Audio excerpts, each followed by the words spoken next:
All right, welcome back. It's our Tri-State Office Finisher tweet of the day. Comes from our friend Mark Caboli of The Athletic. He says, I do not recall any coach leaving or being asked to leave before the season ended during my 20 years covering the Steelers. And I'll extend that by even more than that. I don't remember at all that ever happening. And, of course, memory fades over time, and there have been changes. But normally they happen after the season, even if the intention is to leave. So Chris, this is Adrian Clem, who's decided to leave. 1 year left. He goes to Oregon. And to me, this can only be construed as a self-preservation move, that he's not sure how this is going to play out in the offseason. He had an opportunity to probably make more money and to go to a place where you know they're going to have success. And why pass it up? That's the only way I could read this. I mean, he's regarded as a good recruiter in the college game, and if you can get, all I've been reading is if you can find position coaches, guys who aren't coordinators or the head coach who can really recruit, that's like worth its weight in gold in college football.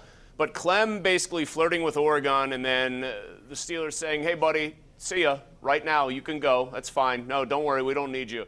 At my first job out of college, I was doing ad sales in Philadelphia radio, completely in over my head, had no idea what I was doing, and clearly was not going to work out. And I even realized this at 22. You know, when you think you can conquer the world. I remember vividly, and this is what this Clem story reminds me of, I remember vividly walking into my boss's office and turning in my 2 weeks' notice and saying, hey, it just didn't work out. Thanks for the opportunity.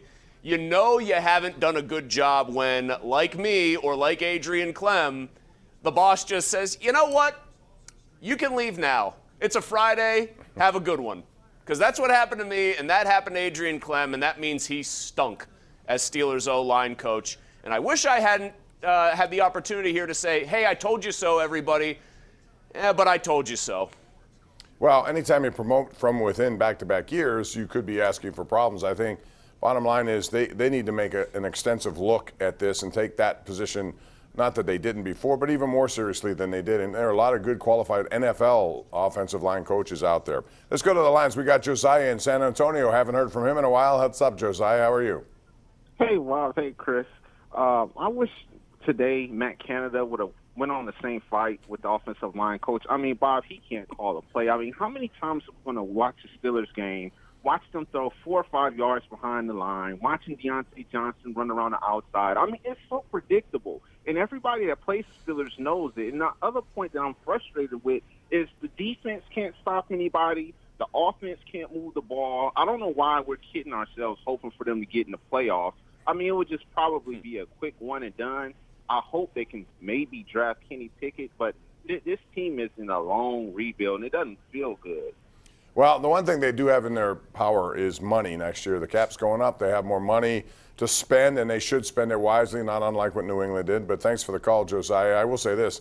Canada's offense apparently doesn't want to take into account the middle of the field. I went back today, and I looked at this game tape, and I saw, outside of a Zach Gentry, 2 targets, Chris, I didn't see anything over the middle of the field that represented, a slant pattern, crossing pattern, anything.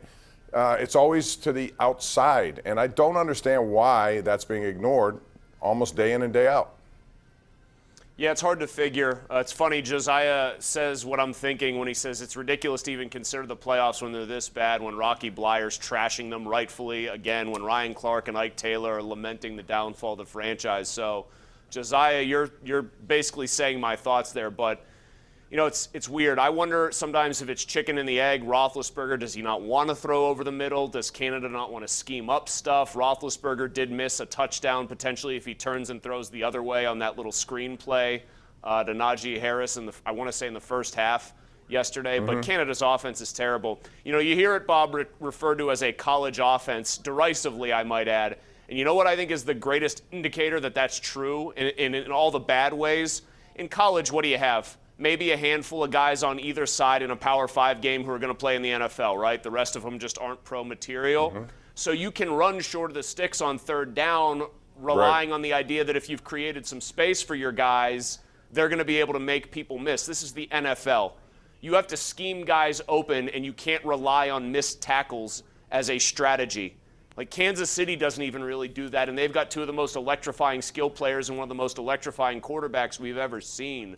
So it reminds me of an offense where you're trying to take advantage of the fact that, the linebacker might be a dentist in 3 years, right? As opposed to actually getting, hey, dentistry, I could never do it, right? But, You know what I mean? I know what you mean. Absolutely. You're taking advantage of like this idea that there's inferior personnel all over, future non-pros all over. This is the NFL, and that's why his offense is so awful. All you have to do is, like I was watching Ian Book tonight, first opportunity because all the COVID situations down there. Taysom Hill's out, everybody else is out. So he's in there, and you can tell that this is a whole different game than what he was at Notre Dame. Same exact reason. There are plays that he may have made or he may have thrown to that resulted in plays at Notre Dame. They're not going to do it in the NFL. They got too many good players all over the field.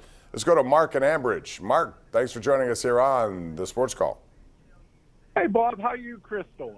Good. We're wonderful.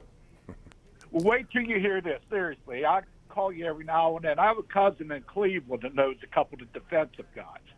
They said if the Steelers went out and it comes to Cleveland having to beat Cincinnati to get us in, they'll throw the game first before they would allow the Steelers in. First of all, I'm serious. That's the Battle of Ohio, and they have a chance to knock out, the Bengals-Browns rivalry is a pretty good one. Yeah, the Browns could get into the playoffs if they, if they win that game. I know if they lose to the Steelers, they wouldn't have a chance. But come on, the Browns don't even have to have their defensive players throw a game to lose it. They can just drop a game script that involves 40 pass attempts for Mayfield, and it's a guaranteed L. This makes me wonder about Mayfield, by the way.